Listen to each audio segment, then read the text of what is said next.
मुझे ये बताएं कि अब जैसे सीट्स तो मुकम्मल हो चुकी हैं, लेकिन अभी भी हम देख रहे हैं कि बहुत सारी हज की जो रजिस्टर्ड कंपनीज हैं वो हज बेच रही हैं। तो हम भी जिन कंपनीज का हज जिनके साथ काम करते हैं वो सारी अल्हम्दुलिल्लाह गवर्नमेंट ऑफ पाकिस्तान के पास रजिस्टर्ड है।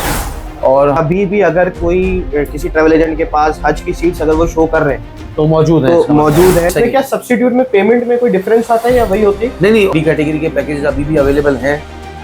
डी कैटेगरी के भी अवेलेबल है, कुछ हमारे पास भी अवेलेबल है। अगर वो इस बार डी कैटेगरी भी बहुत बेहतर है, अफोर्ड कर सके ए में जाए। और जो नहीं कर सकते डी एक्सेल भी देखें 14-15 लाख। उम्मीद है आप सब खैरियत से होंगे। मैं मोहम्मद साद जकरिया और हमारे जो है वो उम्रा एक्सपर्ट और हज एक्सपर्ट जनाब गुल अहमद भाई के साथ मौजूद। और इस वक्त आप तमाम को पता है कि हज की सीट्स जो है वो क्या अवेलेबल है या नहीं है। बहुत से लोगों के माइंड में बहुत सारे सवालात हैं, तो आइए हम जो है वो line by line turn by turn जो है वो कुछ सवालात गुल भाई से करते हैं। गुल भाई, सबसे पहले बहुत बहुत शुक्रिया आपका, आपने जो है वो वक्त इनायत फरमाया।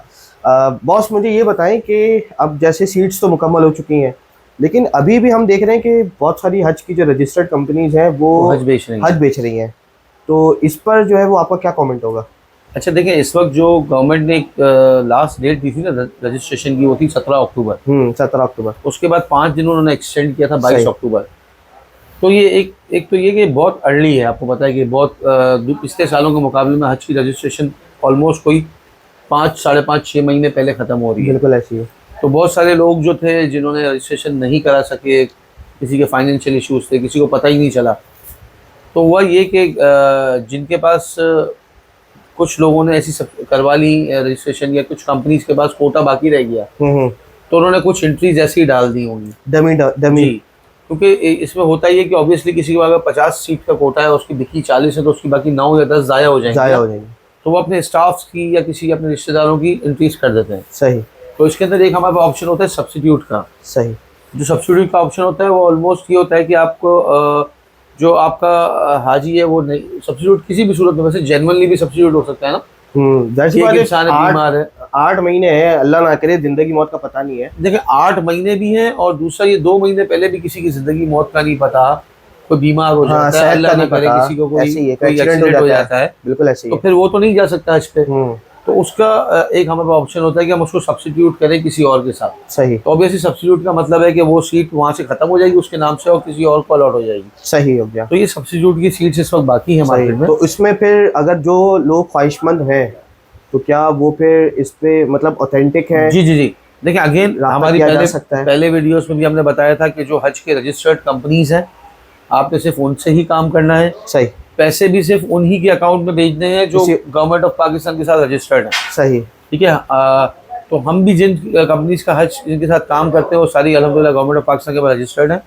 और हमने जितने भी पहले भी हज के काम किए इस साल भी, तो सारी जो पेमेंट्स हैं वो उन कंपनीज के अकाउंट में गई हैं। सही। तो ये एक सबसे बड़ी तसल्ली होती है। उसके बाद ये होता है कि जब सब्सिट्यूट वाले केस में, तो जब सब्सिट्यूट्स के ऑप्शंस पोर्टल पे खुलेंगे तो तभी उनका डेटा वहाँ पे फिल हो सकेगा। ठीक है। इस वक्त हर ट्रैवल एजेंट को पता है कि उसके पास सब्सिट्यूट्स की इतनी सीट्स हैं। सही। 5, 10, 15, 20 जो भी उतने वो रजिस्ट्रेशन ले रहा है। सही। तो आप वहाँ से कर सकते हैं राब्ता। और मतलब इसका मतलब ये हो कि अभी भी अगर कोई किसी ट्रैवल एजेंट के पास हज की सीट्स अगर वो शो कर रहे हैं तो मौजूद है। तो अगर जो लोग ख्वाहिशमंद हो तो वो फिर उनसे कांटेक्ट करें और अपनी हज की सीट को जो है वो कंफर्म करवाएं। जी। तो इसमें क्या सब्स्टिट्यूट में पेमेंट में कोई डिफरेंस आता है या वही होती है? नहीं, पहले ये होता था कि इसके अंदर कुछ चार्जेस होते हैं सब्स्टिट्यूट करने के। सही।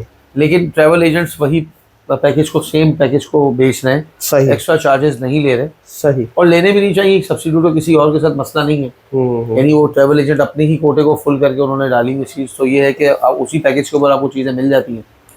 तो इस बार लेकिन चूंकि हज पे जाने वालों के ख्वाहिशमंद ज़्यादा हैं और कोटा कम है। पिछले साल की जो मिसहैप हुआ था, जो 67,000 लोग नहीं जा सके थे, बिल्कुल। तो 67,000 जो लोग पिछले साल नहीं जा सके, वो इस साल उनमें से 30-40 हज़ार लोग उनमें से इस साल भी हैं, और वो सेम अमाउंट में जा रहे हैं। सुनने में ये भी आया है कि जैसे हमारी जो कंपनी थी, हम न्यू वर्ल्ड के साथ करते हैं, न्यू वर्ल्ड प्राइवेट लिमिटेड के साथ, उन्होंने हमारे जो पिछले साल के जो हाजी थे और अपने भी थे उनको सेम प्राइस में लेके जा रहे हैं। तो ये अच्छी बात है। कंपनी की बहुत बड़ी एक जो है ना, वो हालांकि एक्सपेंसेस बढ़ गए हैं, बिल्कुल, लेकिन वो कंपनी लॉस या समझे कि प्रॉफिट को श्रिंक करके उन हाजियों को अकोमोडेट कर रही है जिनका पिछले साल भी कोई कसूर नहीं था, लेकिन कुछ पॉलिसी मैटर्स की वजह से वो नहीं जा सके थे।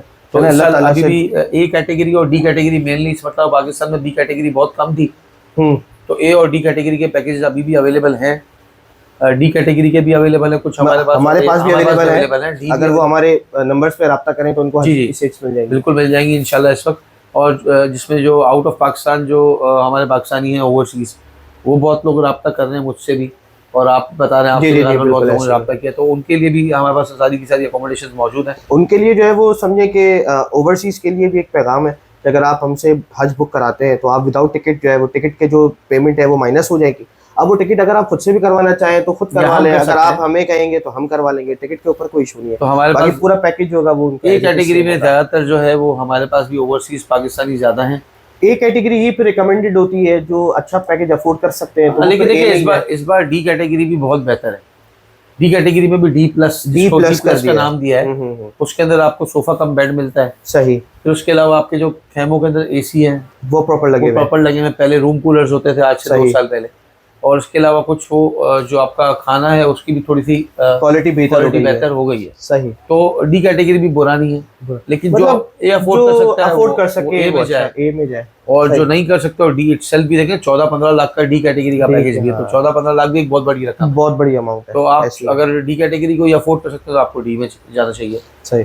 बहुत बहुत शुक्रिया गुल भाई आपके टाइम का, और उम्मीद है कि जो लोग अभी भी हज के ख्वाहिशमंद हज़रात हैं वो हमसे रब्ता कर सकते हैं। इंशाल्लाह। और मकतब डी या मकतब ए के कुछ लिमिटेड सीट्स ही हैं जो अभी अवेलेबल है, तो अपनी सीट्स को जो है वो लॉक करवा सकते हैं। फिर भी अगर आपको कोई क्वेरी हो, कोई सवाल हो जो हमसे पूछना हो, तो दिए गए नंबर्स पर या इसी वीडियो के कमेंट में जो है वो आप पूछ सकते हैं। इंशाल्लाह हम और हमारी टीम जो है वो आप तक रहनुमाई करते रहेंगे। Thank you so much.